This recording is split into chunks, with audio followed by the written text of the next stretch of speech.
Welcome to The Explainer. Today, we're diving into a review of a manga with a premise that will definitely make you do a double take. My former student is a hunk. And let's just start with the line from the publisher's summary that grabs you right away. I mean, it's not just a casual reunion, right? It's a full-blown marriage proposal that kicks this entire story into high gear from the get-go. So first up, an unexpected proposal. We're going to unpack this wild premise and figure out exactly how we get from a simple teacher-student relationship to, well, this. At the core of the story, we have our two main characters. On one side, there's Inoshi Hinata. She's 35, a teacher, and totally convinced she's a boring woman who's just hopelessly single. On the other side, we've got Shotaro. He's 18, her former student, and now, as the title says, irresistibly a hunky.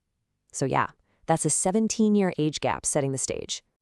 Now, you might think this proposal comes out of nowhere, but the review makes it clear this has been a long time coming. It all goes back to a childhood promise. See, when Shotaro was just 10 years old, he had a massive crush and kept proposing to her in class.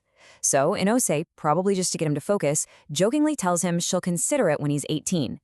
8 years later, guess who shows up, freshly 18 and ready to collect on that promise. For real.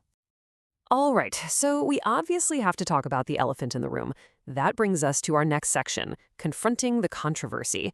Let's see how the story deals with its most obvious and potentially tricky issue. So the big question is, does the story just kind of ignore the whole age gap thing, or does it face it head on?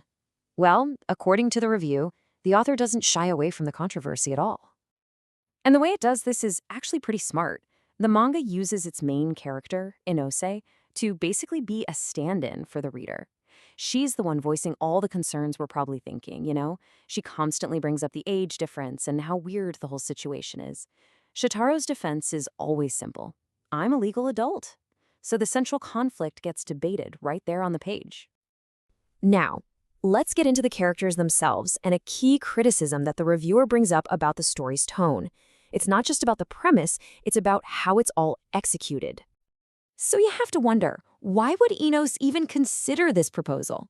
Well, the review argues that her character's low self-esteem is absolutely crucial to making the plot work.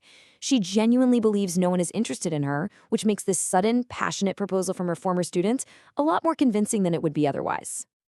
This is where things get really interesting. The reviewer points to this one specific moment in Chapter 8 that they say has some real depth.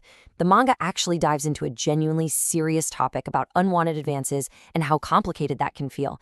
It's a surprisingly vulnerable and insightful scene.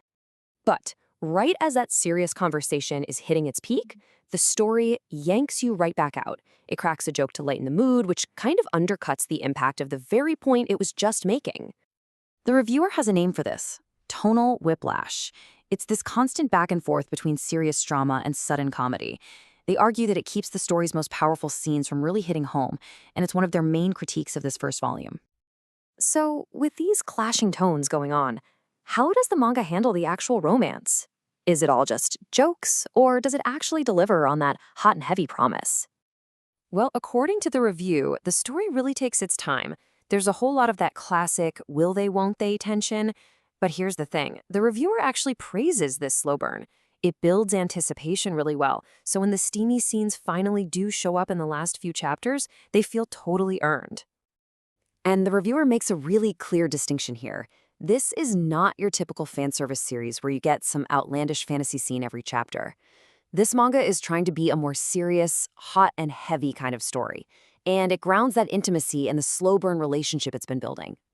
Okay, so after breaking down the controversial premise, the character motivations, the tonal issues, and the pacing of the romance, where does the reviewer land? Let's get to the final verdict. Despite the critiques, the review is pretty clear. For the right audience, this manga delivers. If you are specifically looking for a romance that's both steamy and has this endearing quality to it, the core appeal is strong. You're probably going to enjoy it. So, what's the final recommendation? It's not a must-buy, but it's not a pass either. The reviewer's official verdict is to buy it on sale. It's a solid endorsement for anyone who's intrigued by the premise and willing to give it a shot. Ultimately, the review leaves us with this one central question. It really boils the whole experience down to a single trade-off. The story offers a compelling, slow-burn romance, but you have to be willing to ride through that tonal whiplash to get there. The decision, as they say, is yours.